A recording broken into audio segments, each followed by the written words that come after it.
വളരെ പ്രധാനപ്പെട്ട ഒരു രാഷ്ട്രീയ വാർത്ത വരുന്നു. CPM-ൽ നിർണായകമായ മാറ്റങ്ങൾക്ക് സാധ്യത. സംസ്ഥാന സെക്രട്ടേറിയറ്റിലും കമ്മിറ്റിയിലും അഴിച്ചുപണി ഉണ്ടായേക്കുമെന്നാണ് വിവരം. പി രാജീവ് LDF കൺവീനർ ആകാൻ ഇടയുണ്ട് എന്ന് മനസ്സിലാകുന്നു. വിശാല നേതൃയോഗത്തിൽ തീരുമാനങ്ങൾ ഉണ്ടാകും എന്നതാണ് അറിയുന്നത്. അമൽ തേനമ്പറമ്പിൽ വിവരങ്ങളുമായി തിരുവനന്തപുരത്ത് നിന്ന് ചേരുന്നു. അമൽ, ഇപ്പോൾ ഇന്നലെ ശ്രീ MV ഗോവിന്ദൻ്റെ വാർത്താ സമ്മേളനം ഉണ്ടായിരുന്നു. അദ്ദേഹം അപ്പോൾ ചോദിച്ചത് ഞാൻ മാറുമെന്നതൊക്കെ നിങ്ങൾ സ്വപ്നം കാണുന്നതല്ലേ, എല്ലാ കാര്യങ്ങളിലും കൃത്യമായി പാർട്ടി തീരുമാനമെടുക്കുമെന്നതാണ്.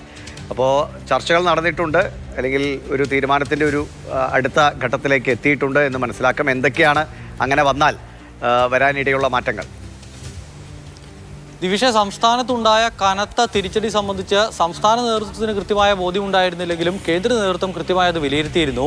ആ കേന്ദ്ര കമ്മിറ്റിയുടെ റിപ്പോർട്ട് സംസ്ഥാന കമ്മിറ്റിയിലേക്ക് എത്തി. വിശദമായി തന്നെ സംസ്ഥാന കമ്മിറ്റി അത് ചർച്ച ചെയ്ത ശേഷം ഇന്നലെ MV ഗോവിന്ദൻ്റെ വാർത്താ സമ്മേളനം ഉണ്ടായിരുന്നു. സമഗ്രമായ മാറ്റം പാർട്ടിയിൽ ഉണ്ടാകും എന്നുള്ളതാണ് MV ഗോവിന്ദൻ പറഞ്ഞു വെച്ചത്. ആ സമഗ്രമായ മാറ്റത്തിൻ്റെ ഒപ്പം പാർട്ടി സെക്രട്ടറി സ്ഥാനത്ത് മാറ്റമുണ്ടാകുമോ എന്ന് മാധ്യമപ്രവർത്തകർ നിരന്തരമായി ആ വാർത്താ സമ്മേളനത്തിൽ ചോദിച്ചു. പക്ഷേ അത് നിങ്ങളുടെ സ്വപ്നമാണ്, കുറേ കാലമായി അതിനുവേണ്ടി നിങ്ങൾ പണിയെടുക്കുന്നതല്ലേ എന്നുള്ളതായിരുന്നു MV ഗോവിന്ദൻ്റെ മറുപടി. സെക്രട്ടേറിയറ്റിൽ മാറ്റമുണ്ടാകുമോ എന്നുള്ള ചോദ്യം ഉയർന്നു. പക്ഷേ അതിനൊന്നും കൃത്യമായ മറുപടി പറയാൻ തയ്യാറായില്ല. പക്ഷേ സമഗ്രമായ മാറ്റം ഉണ്ടാകും എന്നുള്ളത് പാർട്ടി സെക്രട്ടറി പറഞ്ഞു വെക്കുന്നുണ്ട്. അതിൻ്റെ ഒരു ഏറ്റവും താഴെത്തട്ടിലുള്ള ചർച്ച എന്നുള്ള നിലയ്ക്ക് അത് സംസ്ഥാന കമ്മിറ്റിയിൽ കഴിഞ്ഞിട്ടുണ്ട് എന്നുള്ളതാണ് മനസ്സിലാക്കുന്നത്. ചില മാറ്റങ്ങളൊക്കെ അനിവാര്യമാണ് എന്നുള്ളൊരു പൊതുധാരണയിലേക്ക് സംസ്ഥാന കമ്മിറ്റി എത്തി എന്നുള്ളത് മനസ്സിലാക്കുന്നു. അങ്ങനെ വന്നാൽ സെപ്റ്റംബർ 13, 14, 15 തീയതികളിൽ നടക്കുന്ന വിശാല സംസ്ഥാന കമ്മിറ്റിയുണ്ട്. ആ കമ്മിറ്റിയിൽ ഈ വിഷയവുമായി ബന്ധപ്പെട്ടൊരു തീരുമാനം ഉണ്ടാകുമെന്ന് പ്രതീക്ഷിക്കുന്നു. ഈ മന്ത്രിമാരായതുകൊണ്ട് മാത്രം ഈ മുൻഗണനാക്രമം അല്ലെങ്കിൽ സീനിയോറിറ്റി അനുസരിച്ചല്ലാതെ സംസ്ഥാന കമ്മിറ്റിയിലേക്ക് എത്തിയ പല ആളുകളും ഉണ്ടായിരുന്നു. വീണ ജോർജ്, അതോടൊപ്പം തന്നെ ബിന്ദു കൃഷ്ണ തുടങ്ങിയ ആളുകളൊക്കെ അങ്ങനെ സംസ്ഥാന കമ്മിറ്റിയിലേക്ക് വന്ന ആളുകളാണ്. ഒരുപക്ഷെ അവരെയൊക്കെ ഒഴിവാക്കിക്കൊണ്ടൊരു പുനഃസംഘടന ഉണ്ടാകും എന്നുള്ളത് പ്രതീക്ഷിക്കുന്നു. അതോടൊപ്പം തന്നെ പാർട്ടി സെക്രട്ടറി സ്ഥാനത്തേക്ക് ഒരു മാറ്റം തൽക്കാലം ഉണ്ടാകില്ല എന്നുള്ളതാണ് നമ്മൾ പ്രതീക്ഷിക്കുന്നത്. പക്ഷേ LDF കൺവീനർ സ്ഥാനത്തേക്ക് പി രാജീവ് എത്താനുള്ള എല്ലാ സാഹചര്യവും കാണുന്നു. പ്രത്യേകിച്ചും കഴിഞ്ഞ കുറേ നാളുകളായി നമ്മൾ കണ്ടുവരുന്ന ഒരു കാര്യം, മുഖ്യമന്ത്രി എന്തെങ്കിലും ഒരു പ്രസ്താവന ഇറക്കിയാൽ അല്ലെങ്കിൽ മുഖ്യമന്ത്രി ഏതെങ്കിലും തരത്തിലുള്ളൊരു വിഷയത്തിൽ പ്രതികരിച്ചാൽ അതിന് മറുപടി പറയാനെത്തുന്നത് പി രാജീവാണ്. നിയമസഭയ്ക്ക് അകത്താണ് എങ്കിൽ അത് ബാലഗോപാലും, സഭയ്ക്ക് പുറത്താണ് എങ്കിൽ അത് പി രാജീവും എന്നുള്ള നിലയിലേക്ക് മാറിക്കഴിഞ്ഞിരിക്കുന്നു.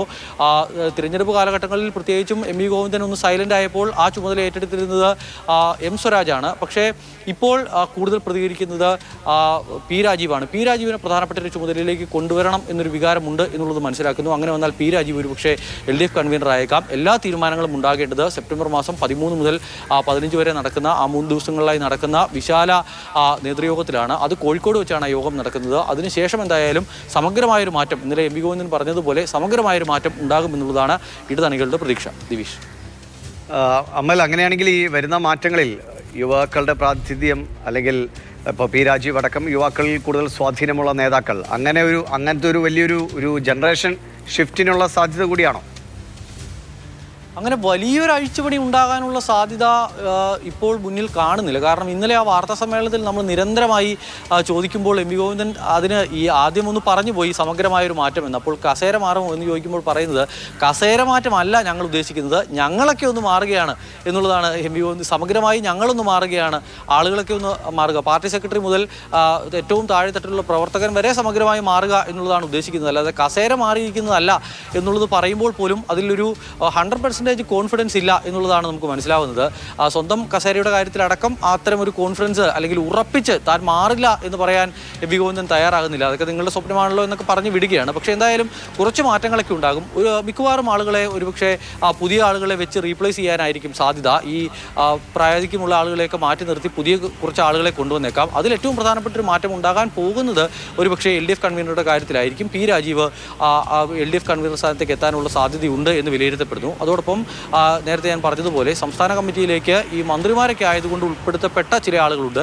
അവരെയൊക്കെ ഒഴിവാക്കി ചില പുതുമുഖങ്ങളെ സംസ്ഥാന കമ്മിറ്റിയിലേക്കും എത്തിക്കാനുള്ള ഒരു സാധ്യത കാണുന്നു. പക്ഷേ ഇതൊക്കെ തീരുമാനിക്കപ്പെടേണ്ടത് കോഴിക്കോടാണ്. കോഴിക്കോട് 13 മുതൽ 15 വരെയുള്ള 3 ദിവസങ്ങളിലെ ചർച്ചയിലാകും അന്തിമ തീരുമാനങ്ങൾ ഉണ്ടാവുക. ദിവിഷ്, ശരി.